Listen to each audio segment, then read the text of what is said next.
Hello, everyone. Hello, everyone. Thank you for coming today. Welcome to Black and Brown at Pomfret. Today, we're going to be having a discussion panel. We have 4 panelists, and recently, I've been really into social justice, fighting for equality, and things of that nature. So, this panel is something that me and the Pomfret DI have worked together in constructing. And the point of it is just to give people insight of what it's like to be a person of color at predominantly white institutions and sort of give insight of the challenges we face and what the things that you may not notice, but the things we notice every day. So with that being said, I would like to introduce my panel.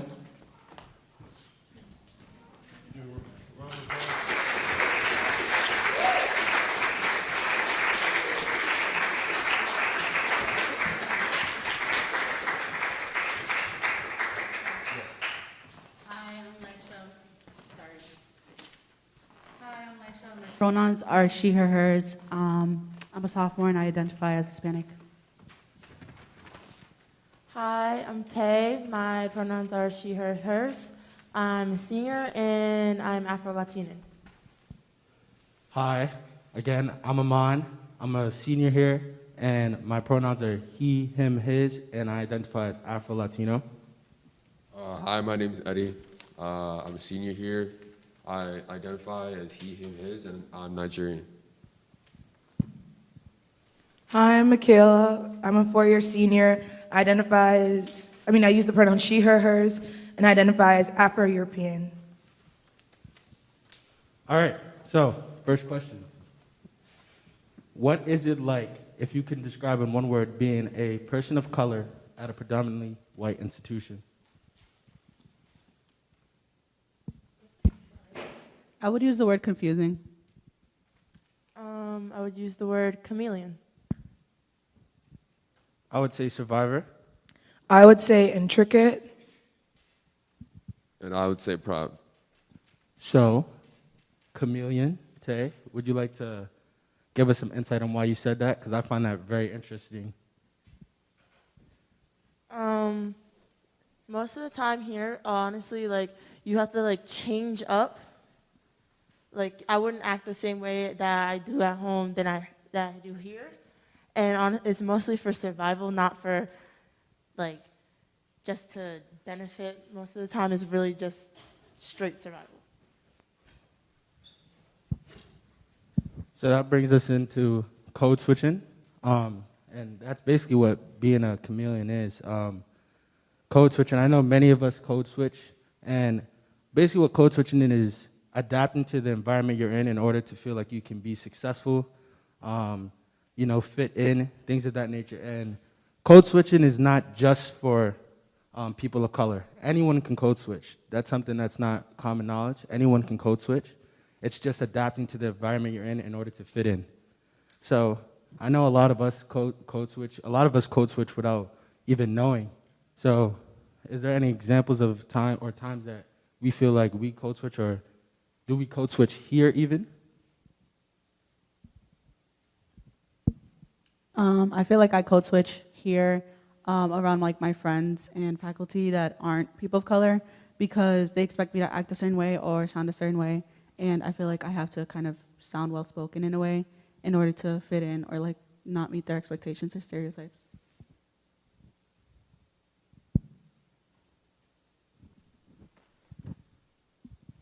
I would say that I code switch more for the fact that like the way that I would talk to like my brown and black friends is not the same way that I could talk to people who aren't people of color, just because oftentimes they just don't understand the struggle, they won't understand the jokes or what I'm referencing, and so it would be most effective to code switch just so that not only do I portray the best version of myself, but also so it's easier for me in order to like have conversations, just because they're not going to understand what I'm referencing, and it would take a lot more of me to have to do a lot of explanations. Specifically at Pomfret, I'd say that I code switch to try and like present myself as like the model student, because being a minority in the classroom makes you stand out a little bit, and I want to like try to make sure when I stand out in the good way, So I may code switch to make myself seem more like that model student in the classroom. Yeah, so I think code switching is a big thing with me. I think I do it a lot, and I can say that. And one of the main reasons I code switch is just so people can understand me. I feel like, coming here, if I was to talk to people how I talk back home, you know what I mean, like, like, it wouldn't be the same. But in the sense that we're here, it's not because I wouldn't say I code switch because I feel like that's what I have to do, but in order, just to make things easier for everyone, I feel like I have to code switch, to adapt to the environment. Anyone else? And like beyond Pomfret, I would just say that me personally, I would code switch just because I do live in a predominantly white town. There isn't a lot of people of color, and so a lot of people have a perceived notion what it means to be black or what it means to be a person of color. And so I know that not everybody has the best perception of people like me, so then I will intentionally portray myself in a way that isn't problematic or doesn't seem threatening so that I don't have to be put in uncomfortable situations. So what are some microaggressions or challenges that you have faced here at Pomfret or any outside of Pomfret?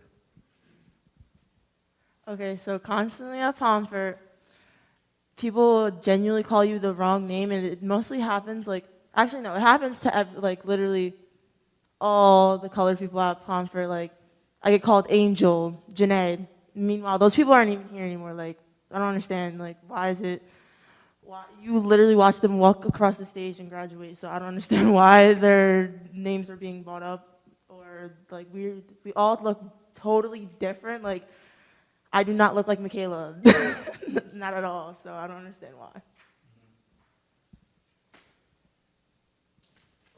From my perspective as an African descent, some people may have the misconception that clicks are part of my language, and that has come up before, but it really isn't.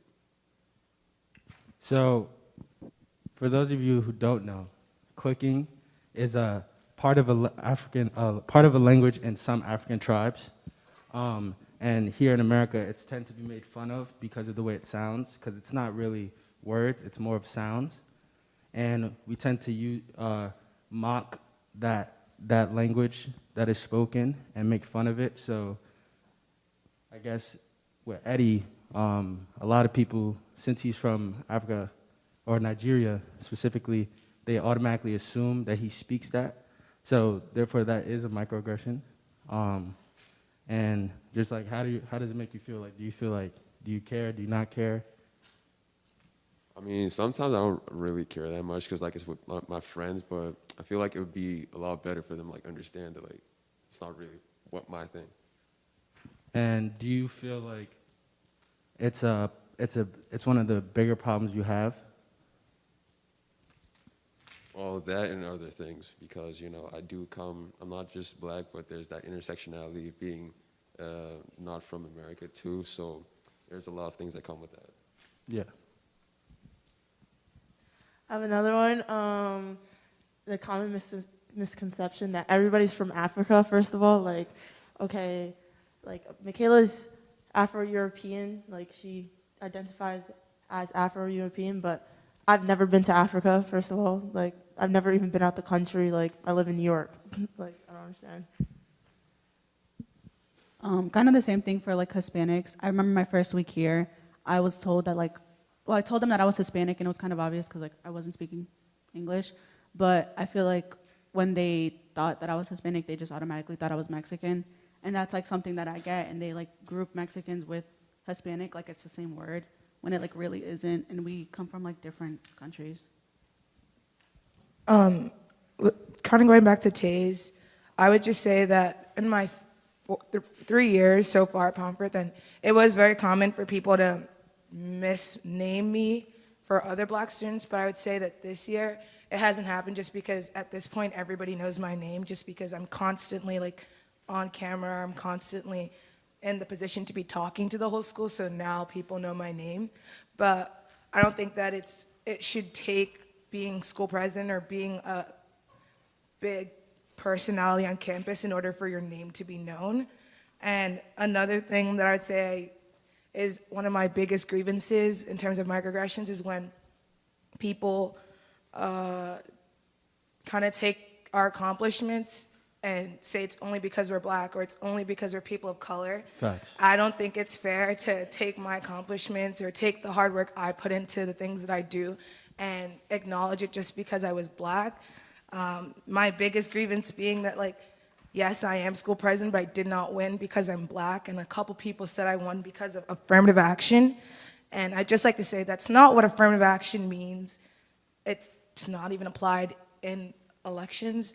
And it's just annoying just because it wouldn't feel nice for you to have to work hard for your accomplishments to only it be minused all the way just to the skin of your color and not for the hard work or the hard hours you put in the library or the hard work or the hard hours you put in the dorms and et cetera like that. So that's a big thing, and I think that that's something we should definitely move away from just because everybody should be able to achieve things because of their work and not because of who they are or how they identify.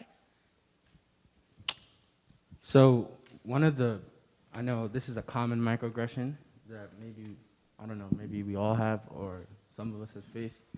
So like, can I touch your hair? You know, like, how do you feel about that one? Because that's a common one, you know. It's a simple gesture. It's simple, but it carries a lot of weight.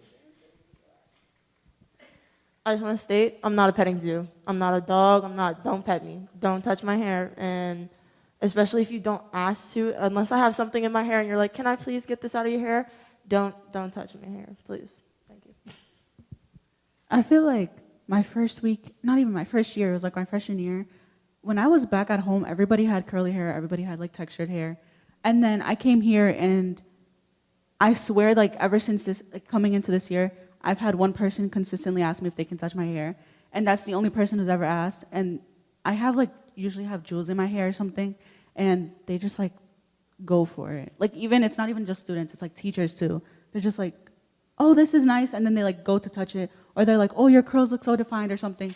It's like, I get, obviously they're defined. Like I tried my like 2 hours in the morning. Like I'm trying here. But it's like, why are you like going for it? Like it's just hair.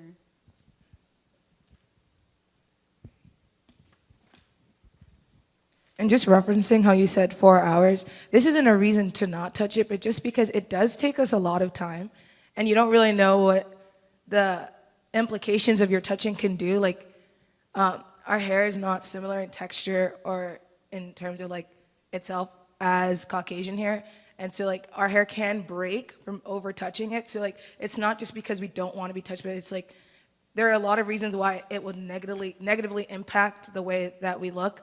And one thing that we always talk about is hair confidence.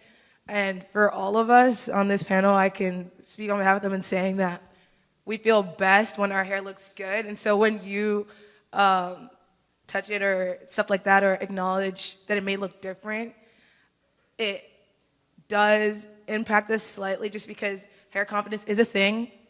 I feel best when my hair looks the best, so I don't want it to be touched because I put the time and effort and the money into doing it. So public service announcement, don't touch our hair. Another thing is like, even when our hair is straight, when we straighten it, the worst thing I can ever hear is, oh, you look better with straight hair. One, okay, thank you, but like at the same time, don't say like I look better just because a lot of us, I feel like grew up having to straighten our hair. And that's like even another thing, like code switching is like, we have to change physically just to fit in. And I knew like all my middle school years, like I had to straighten my hair and I damaged it so much that hearing that doesn't make me feel any better. And don't touch it when it's straightened either, because my hair gets frizzed up really easily. And like combing your hair or like combing your fingers through, like that's fine. Another thing is like, don't comb your fingers through my curly hair. That's like the worst you can do. Or when someone's like, oh, you can, or just like brush it out or something. It's not that simple. Like you should see it when it's brushed out. Like it's not pretty. So with these, microaggressions, not just touching people's hair, what is it that you say to someone who does a microaggression? What is it that you say to them, in a not rude way, but more of a educating way so that they will not do it again.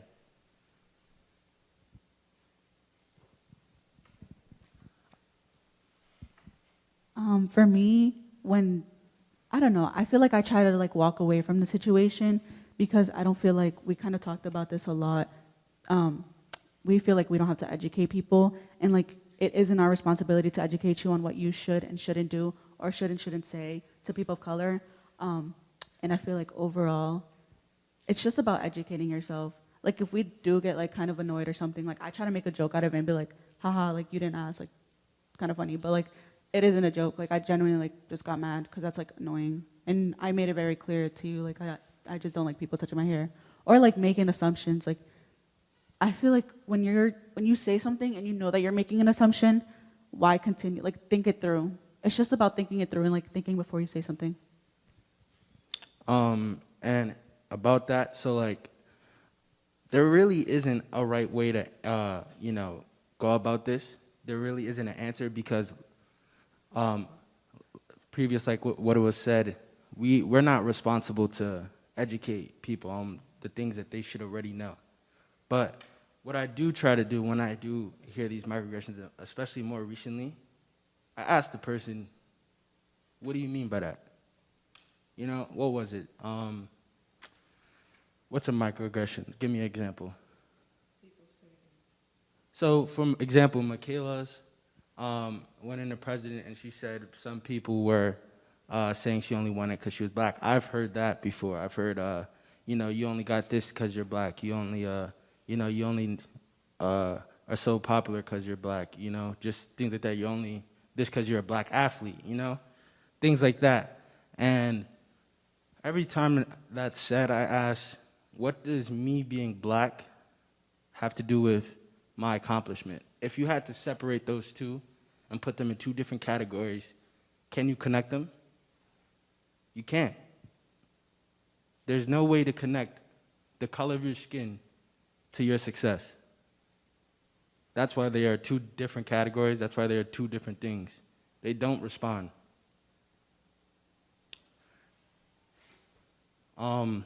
And in terms of that, I would just say, if these things were to happen to you and the roles were switched, how would you feel? So if someone went to touch your hair, pet your hair, how would you feel? Just think about it. Probably be uncomfortable, right? Probably, you'll tense up. Like, it's just weird. So, I don't know, like, yeah, it's just like, put yourself in the shoes, in other people's shoes. Think about, if this was you, how would you feel? Because one thing I can say with confidence is that a microaggression to anyone can still be a microaggression to someone else if they put themselves in that perspective. If I went to touch someone's hair, it's still gonna make them feel uncomfortable. If I said to a person, you only got this because you're white, that's still gonna, make them denote the fact that they won something or their accomplishments. So things of that nature, they go both ways. It's not just for people of color. These things go all the way around. But the people who get hurt the most, I must say, is people of color because of the history behind, topics like hair, being successful as a minority, We don't see those things a lot. So when people try to denounce them, it takes away from how special it is for that person. So, what do you wish people, anyone at Pomfret, anyone outside of school, what do you wish they knew about people of color? If you had to tell them one thing to take away, what would it be?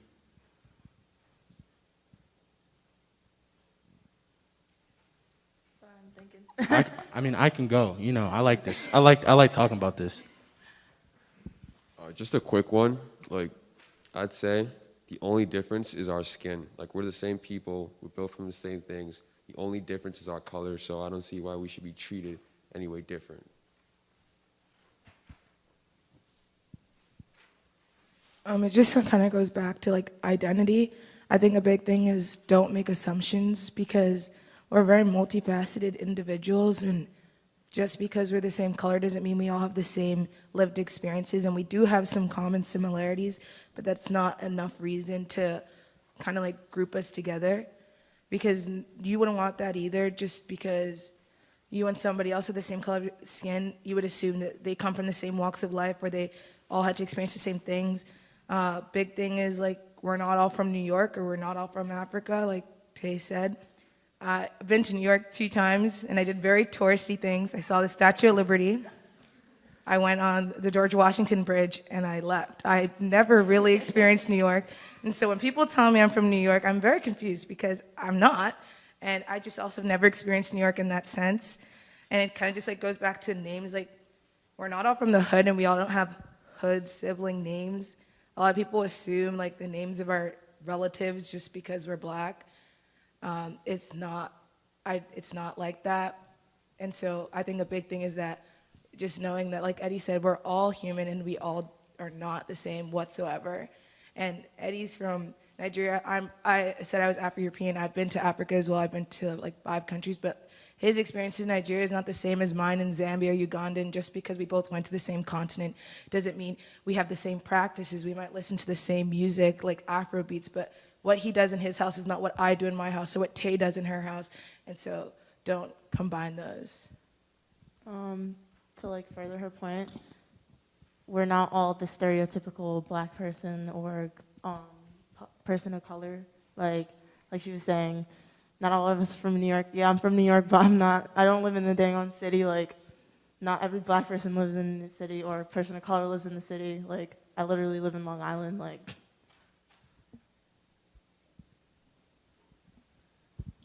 Well, as a person who's from New York City and a person of color, I can't really deny that part. But one thing I must say is that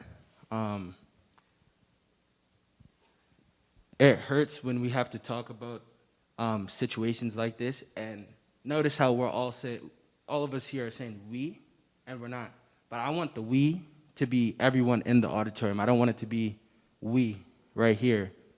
And that's just how we should all think about things. We shouldn't, it's not that I'm not going to say we shouldn't see color, because I think seeing color is important and understanding that everyone's different, but we should value everyone. We shouldn't undermine anyone based off of a skin color, because when you really think about it, it's just the tone of your skin. There's nothing behind it. It doesn't mean you think more. It doesn't mean you're smarter. It doesn't mean you're more athletic. It doesn't mean, you have more access to things. It doesn't. I want everyone here to just talk about, when we talk about each other, we can say we for everyone. It shouldn't be a this side and that side. And we have things like DEI and Black and Brown and Pomfret, like these things, because we want there to be a safe space for people of color. But the reason we have to set up these safe spaces is because the people we're around, we don't feel safe around, and that's where we want to get. I'm not saying we don't want a DEI or a voice group or any of the groups that fall under DEI, but what I'm saying is it would be a blessing if we didn't even have to think about doing those. Because at the end of the day, we're doing it because we're lacking the support for those people. So I want it to get to a point where we don't even have to worry about having these groups that are safe spaces, because I want everything to be a safe space, and it should be that way. Everywhere we go should be a safe space. Everyone we talk to should be a safe space.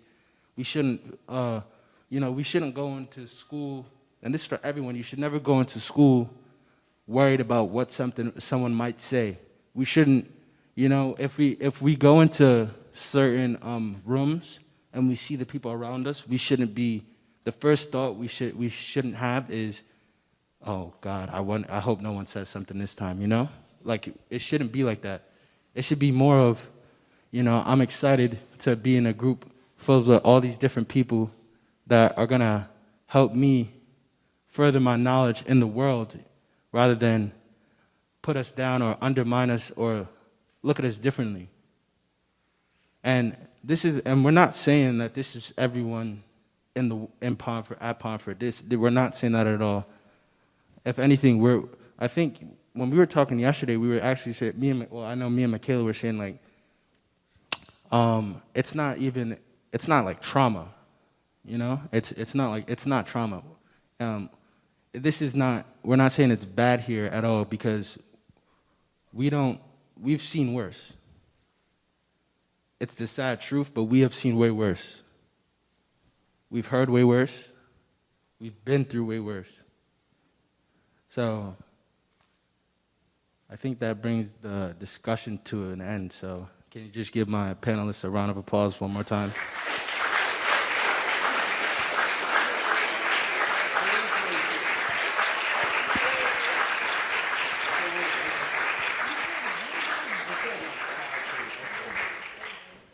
So for these last 30 minutes, this is the time for any questions through the live stream. If you guys have any questions, please send them in. We have some questions on hand, but we want to ask the people here first who took time out their day to be here if they have any questions.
Thank you. And kind of just to add on to your point, I think that in terms of like these groups that we make, I just like to say that like Pomfret in itself is a predominantly white space, so I wouldn't see the need to, it wouldn't make sense to have an all-white group when our school is all white. I think that a lot of times people forget that our experiences aren't just from microaggressions, it's from walking into a classroom and being the only person of color in the room, or being in American Studies class and being asked to talk about slavery like it's your experience, or because my great-great-great-grandparents experienced that, which thankfully they did not. The first people in my family to come to America was my immediate family, and so I can't speak on that. And so like what he was saying, our tiredness isn't always bodily tired, it's from having to have these conversations and from having to kind of like inform. And I would say my reason for doing it is because I know I'm graduating in like a couple months, but I would like for the people who are gonna follow me to not have to experience what I experience, and so on and so forth.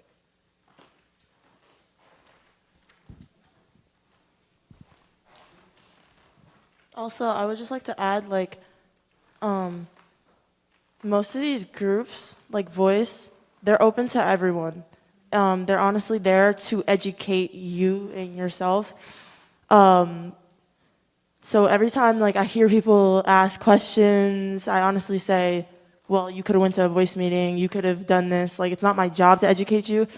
Honestly, it's yourself to do it. So when people are like, well, these groups are put in here, well, no, they're actually here for your purposes.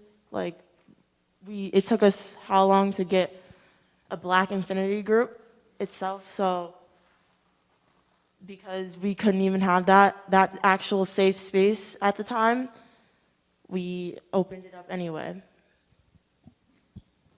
Kind of leading it back to BHIA and voice, I feel like those are my only safe spaces. And like for me, it's like you always catch me on the phone with my mom. And that's because like, I feel like the only way to ground me at this school is to speak to like my mom, because it's just a different experience. Like, yeah, you'll see me most of the time with like the Hispanic kids. And I know like last year a lot of people made it very clear that that's like how they see us, is like, oh, they're always like with the Hispanic kids, or they're always with the black kids, or they're always with the people of color.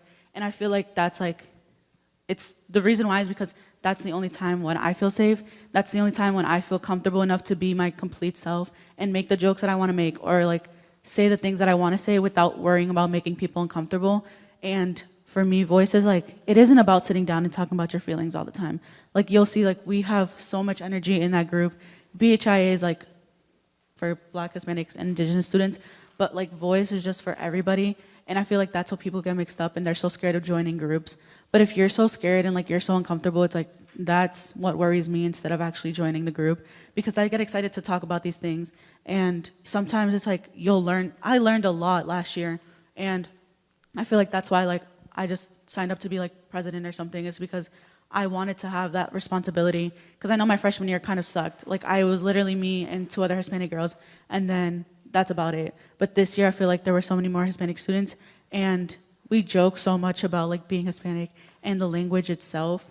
And yeah, I just feel like you should join. It's not like a promo, but like at the same time it is a promo to join Voice so that you can get educated. Do you have a question? Isaac? Wait.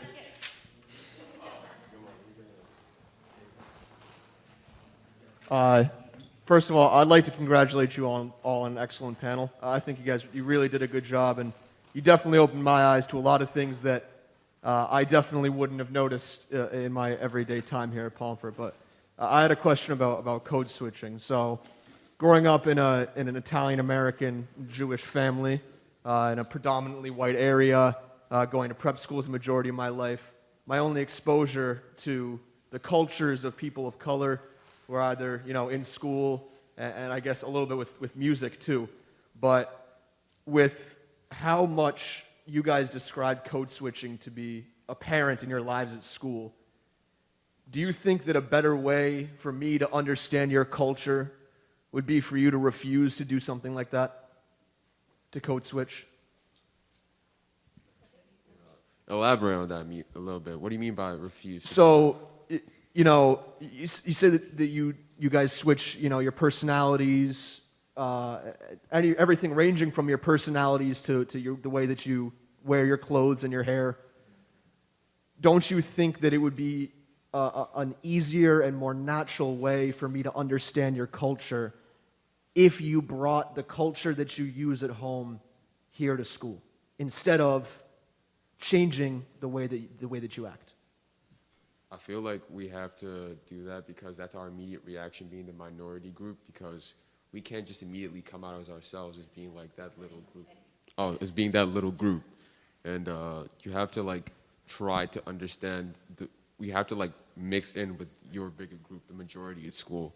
And so like we have to kind of adopt your culture a little bit because that's what's surrounding all of us.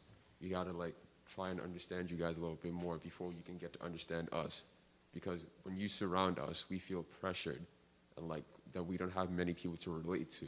So we begin to like relate with you first before you can reciprocate that action.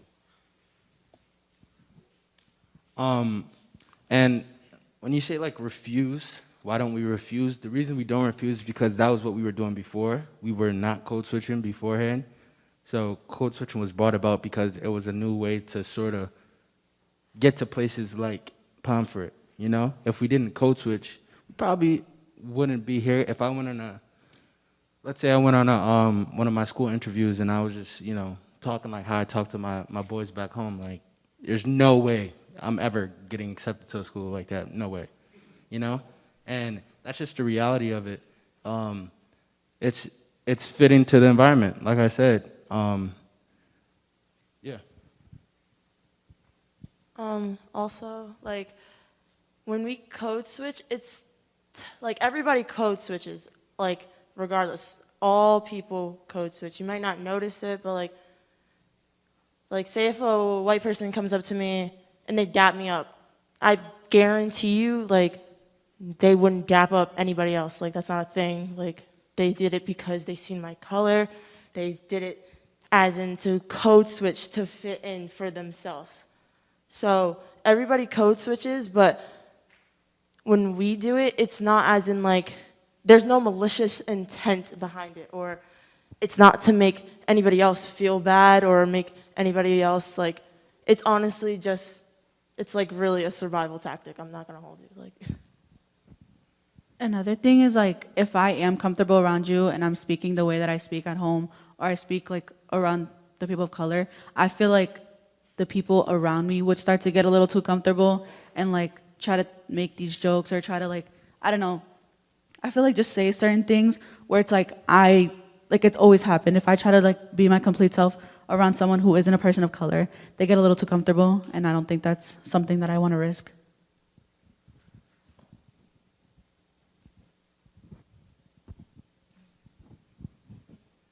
Mr. Ring? She's running, don't worry.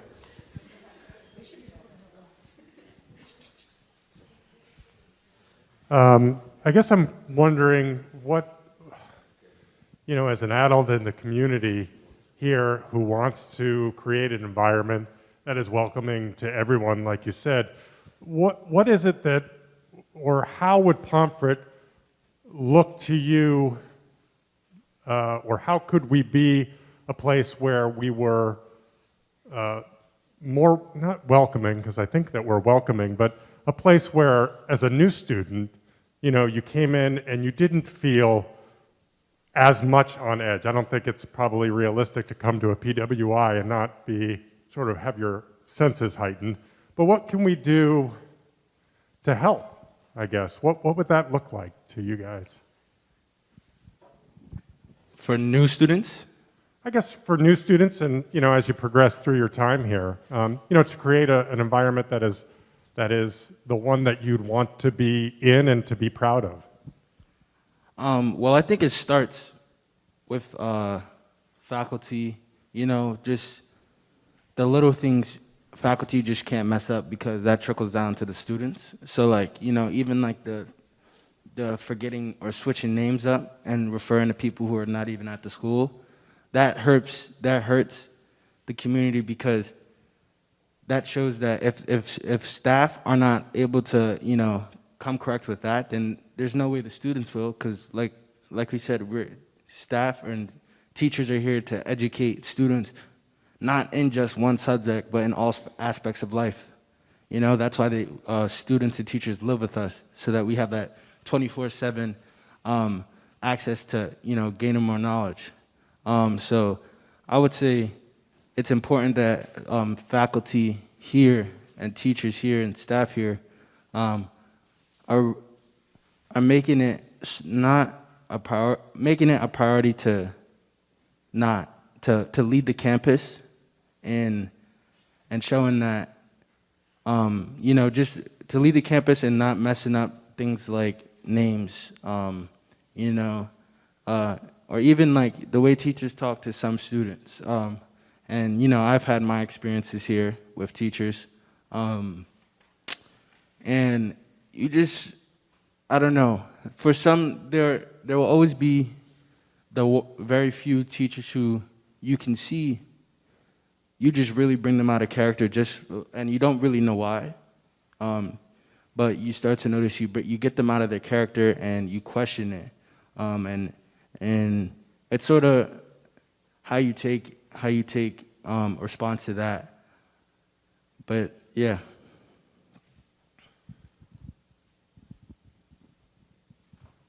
I just think it would be important because we're such a diverse community in terms of like we're all from so many different places around the world and around the country.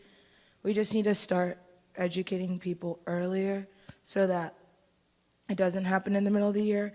And like he mentioned names, I would just say for myself, it's not a bad thing to ask questions. Like I'll answer them. If you are curious, there's no reason not to ask. And if you don't know, like I feel like for us, in terms of like names, 'cause that's the one we've been talking about a lot. For us, if I didn't know somebody's name, I'd just ask them. So if you're not sure, you shouldn't try and guess, because it's just going to make it worse for you and worse for me. So like, I wouldn't be offended if you forgot my name, but I will be offended if you call me Tay. And then in terms of like what you said for like new students, I just think that because we all come from different places and like different countries, and in different places there are different norms, we just need to, as a community, come up with a set of norms for ourselves that we would then uphold for all incoming students and then thus the whole community, because it starts with your first day at Pomfret, your first week at Pomfret. What is being told to you that's important? What is being explained to you? Because you might not have known that because you're from a different country and that's not something that you experience, or that's not something that has happened to you. Some of the brown and black students at Pomfret come from not predominantly white schools, and this is now their first time at a predominantly white school, and they have never probably experienced microaggressions to the extent as someone like me who's always gone to a predominantly white school. So I've kind of like learned how to manage and like learned how to walk through these spaces. And so I think it'd just be important to inform them of like what is a microaggression, what are some things that are very important not to say, just so that we have that kind of like guidelines set out from the start, and so that when it does come middle of the year and someone says it, we'll be like, but you were told this first week, you were explained this the first month.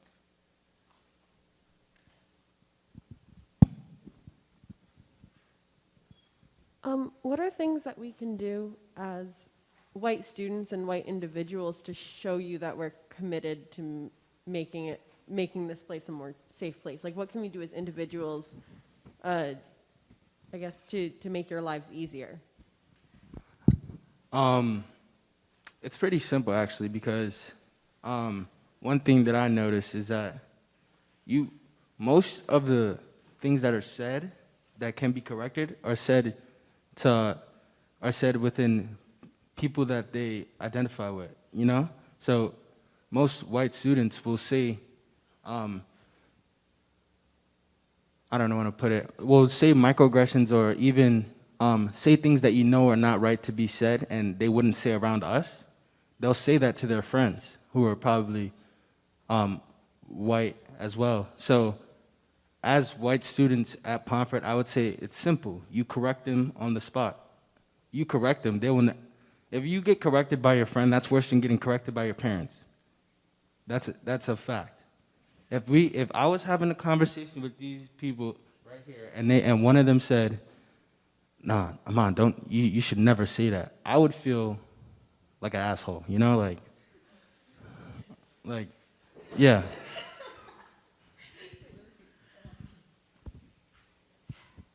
Another thing is like, for me, being Hispanic, our names, it's not that I have an accent on my name, it's literally how my name is pronounced. So like when I say my full name, I always get told, oh, like say it without the accent, and like my middle name is Gabriela, like that's exactly how you say it. Don't tell me to say like Gabriela, like that's just not how you pronounce it. My mom did not intend my name to be sounded like to be pronounced like that. And I just feel like if I'm pronouncing my whole name to you and you're like, oh, like I don't get it because you don't have, like, you have an accent on it or something, it's like, that's just how my name is pronounced. Like, you just have to be, like, mad respectful about stuff like that. Because it's like, then I just feel like, you know what, I should have just never told you my name in the first place. And it's something small, but at the same time, it means so much.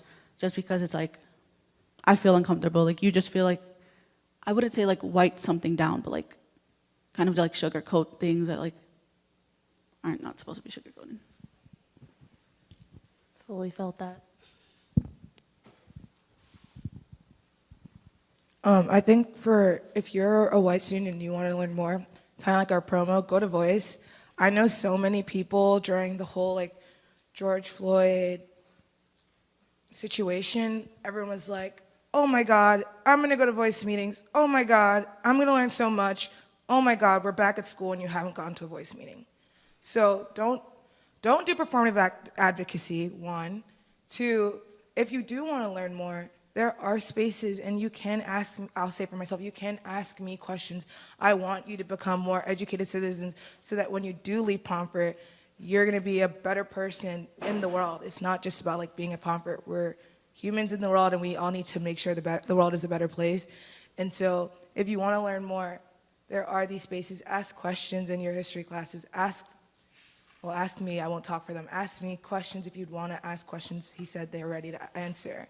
And go to the voice meetings because you do learn stuff, and I learned stuff. Just because I'm black doesn't mean I know everything. I learned more about what it means to be a Hispanic at Pomfret. I learned what it means to be Asian at Pomfret. I learned what it means to be white at Pomfret. And so like go to these spaces and educate yourself more and actually lean in on your friends, lean in on your teachers, because we're willing to answer, but it's when you make the assumptions that then we kind of get guarded and we don't feel like it's worth it. And you don't need my congratulatory, you've learned something in order for you to like further your education in terms of like DEI work. So like go to those meetings just because that is a place that I can guarantee you'll learn something new.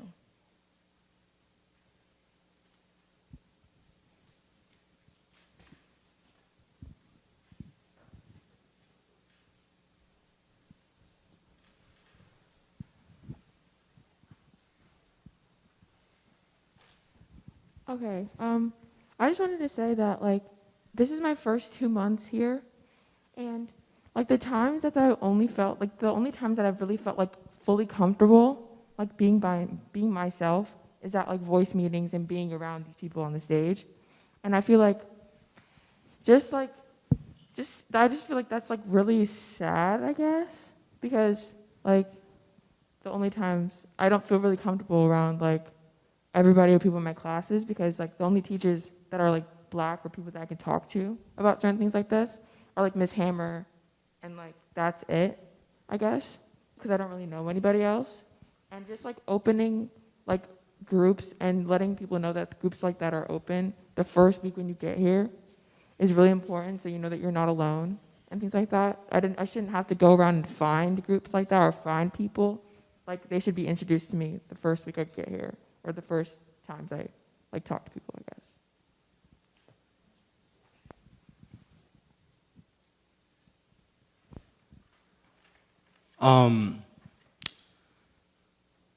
I would say this one thing. I know, and you are a freshman, right? Yes. So freshman year for me, I came in a freshman year. I didn't talk to anyone the first 2 weeks, like not a person. I just went to school, went to my room. And that was because the school before that I was at, I didn't get invited back. And it was the whole basketball team actually didn't get invited back, and the whole basketball team was black. And the whole basketball team was the only kids on the campus who didn't get invited back. And the week before we didn't get invited back, and this is because I guess we weren't allowed to have phones, and one of us had a phone, but it didn't work. It was just an extra phone. And the week before they told us we weren't getting invited back. There were a group of hockey boys who got caught drinking on campus, and they got suspended, but they got invited back. So in terms of like feeling like my people at that school was the basketball team. Here, I feel like I have a lot more people. I would say that 100%. My best advice to you is you have to get comfortable first, because is this your first predominantly white institution? No? So it's all about adapting, because remember, the group of people you're around will always be different as well. But the thing with the Pomfret community that you'll see pretty soon is that it's very welcoming, and there are a lot of people who are interested in getting to know you. You just have to be more open to hearing people out and not automatically assuming that, you know, they only want to talk to you for this reason, or they're thinking this. I think you have to trust yourself in being open to hearing other people out, but it also is your responsibility to know who has good intentions and who has bad intentions, you know?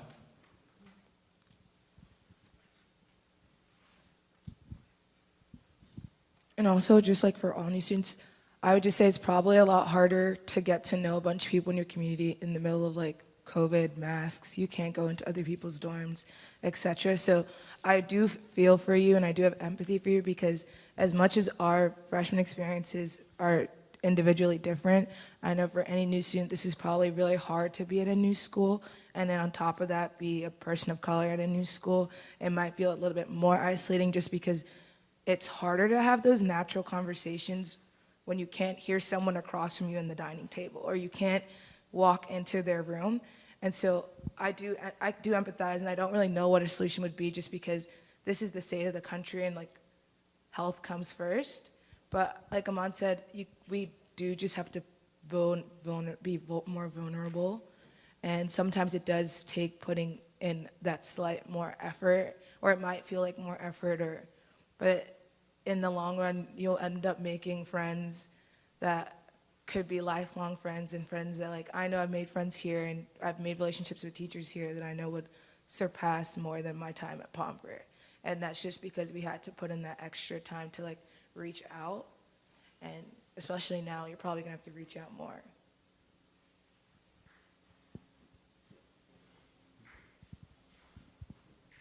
One last question. So, where at my old school, I come from a very white neighborhood. I would say, although a lot of the school had a very big percentage of Indian and Asian, I think the most amount of black students that I saw at that school, they did have a pretty big Latino community, but the most amount of black kids I saw at that school were maybe like 6, and it was a big school. And I think at this school, it's definitely a lot more, I feel a lot more like just happy that there's a bigger group of more kind of people from different walks of life. And even though it shouldn't really matter about skin color, that, you know, those groups do have a bit more of like just different experiences to talk about it. And so, you know, just the whole school can feel a little more just understanding with each other on, you know, our different lives and where we come from.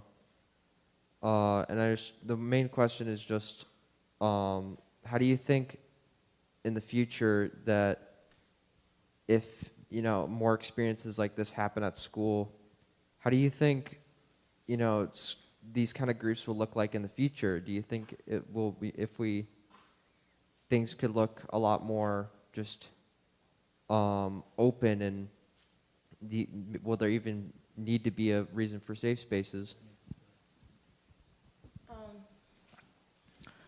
What I will say, like, especially to that, like, that is totally true. Like, when I first got here, I'm a senior, and we have 4 other seniors, well, 3 other seniors here.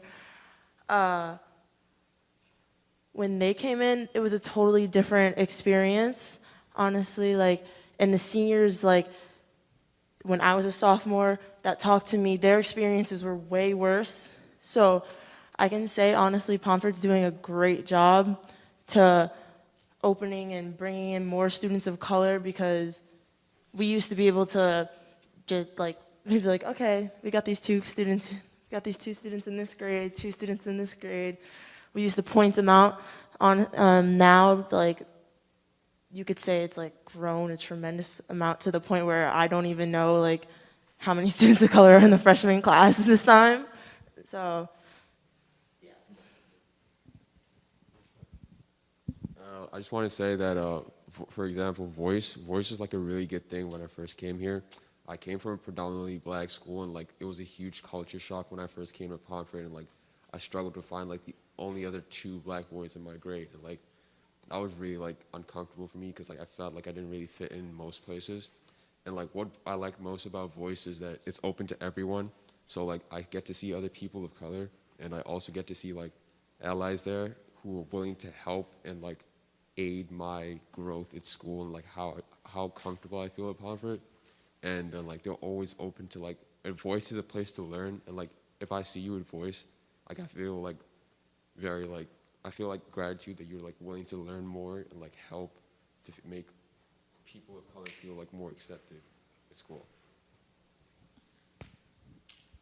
And just to finish up that question, we won't see what will happen, but in terms of what I see in the future, I know for a fact that this school is going in a direction of becoming more diverse. I've had numerous talks with Mr. Richards about it.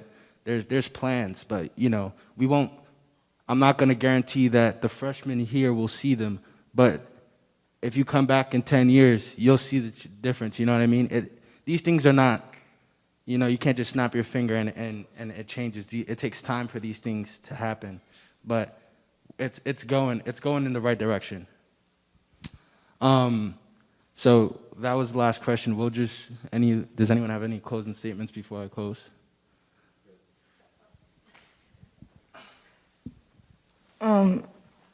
Even though it's mandatory, I'm really appreciative of people paying attention and hearing what we have to say. I just have like a statement at the end on behalf of all of us.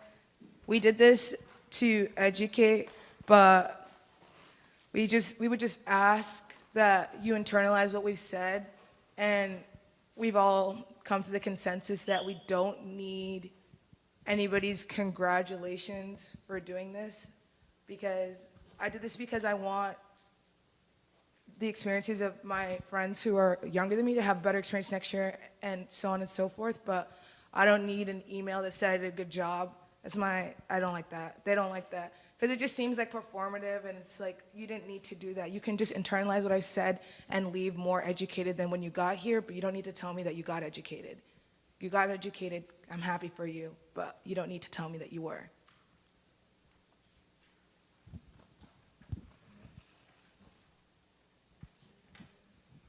All right, so just to finish up, I want to thank everyone for coming. And when you leave this space, just take in what we said, try to understand what we said. And one thing is, if you have any questions, please reach out to me. I love helping people. I love trying to help people understand these tough topics. It's not a problem to me. I will respond. I want people to know. I want people to be educated so that they don't face these, and even so that people at Pomfret don't put themselves in predicaments like these, so that we can just avoid all these negative spaces and really just go up from here. So I just want to say thank you all for coming. Appreciate you guys for listening. Thank you to everyone live streaming. Mom, I love you. And thank you.